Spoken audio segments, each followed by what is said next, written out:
At least 2 people are dead as wildfires force evacuations across southern New Mexico. And 2 Just Stop Oil protesters were arrested after spraying orange paint on Stonehenge. Good morning, I'm Janine Herbst from NPR News, and here are today's top stories. Things are getting tense between Israel and the Lebanese militant group Hezbollah on the border. Hezbollah's leader, Hassan Nasrallah, says they don't want to go to war, but he warned that's what the current fighting could lead to. And he says they have drone footage with detailed images of possible targets in Haifa, Israel's major port city. NPR's Jana Raff has more from Lebanon. Nasrallah last night said that was just a small part of what he called hours of surveillance footage they had from Israel. He gloated that with all of Israel's air defenses, the drone was able to slip through them. And he said that if there were war, Hezbollah would fight with what he said were no rules. NPR's Jana Raff reporting. Russian President Vladimir Putin is in Vietnam to strengthen ties with its longtime partner in Southeast Asia at a time when Moscow is facing growing international isolation over its military actions in Ukraine.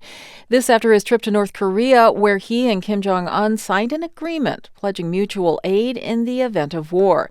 Vietnam depends on Russia for arms and as a counterweight to China. And tensions are rising in the spat between China and the Philippines near a disputed shoal in the South China Sea. Chinese Coast Guard boats rammed inflatable boats operated by the Philippine Navy. NPR's John Ruich has more. The clash happened near Second Thomas Shoal, which both countries say belongs to them. The Philippines has a tiny military presence there, based in a grounded and decaying Navy vessel. China's been disrupting resupply missions for months. Footage released by the Philippine Navy shows Chinese sailors holding knives and an axe as their boats surround the small Filipino vessels.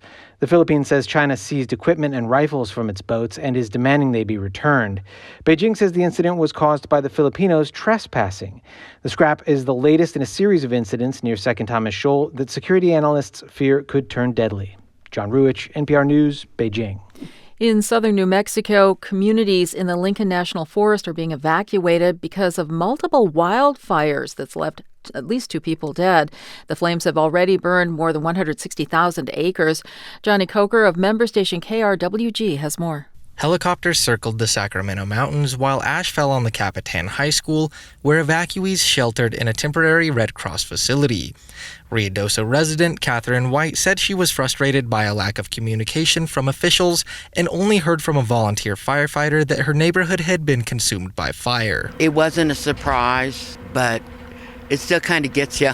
We have no information, no cell phone service, we have no internet, we have nothing. New Mexico has issued a state of emergency as firefighters continue to battle a blaze that has already destroyed thousands of structures. For NPR News, I'm Johnny Coker. The heat dome from the Midwest through New England continues today with several cities under heat advisories and warnings.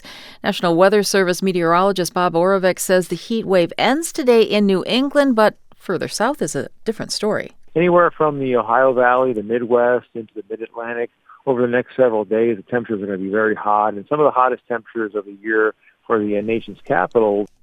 The temperatures are expected to be in the upper 90s with high humidity, leading to high heat indices in the Mid-Atlantic through the weekend. Climate protesters were arrested after spraying orange paint on Stonehenge in southern England.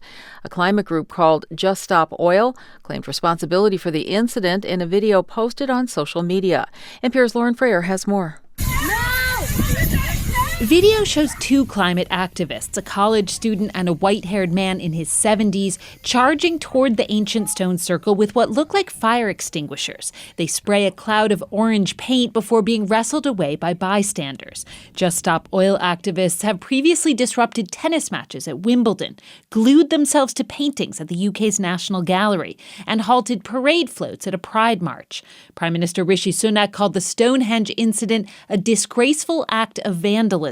The group says the paint is cornstarch that'll wash off in the rain. It happened just a day before thousands of people are expected to gather there for the summer solstice, the longest day of the year. Lauren Frayer, NPR News, London.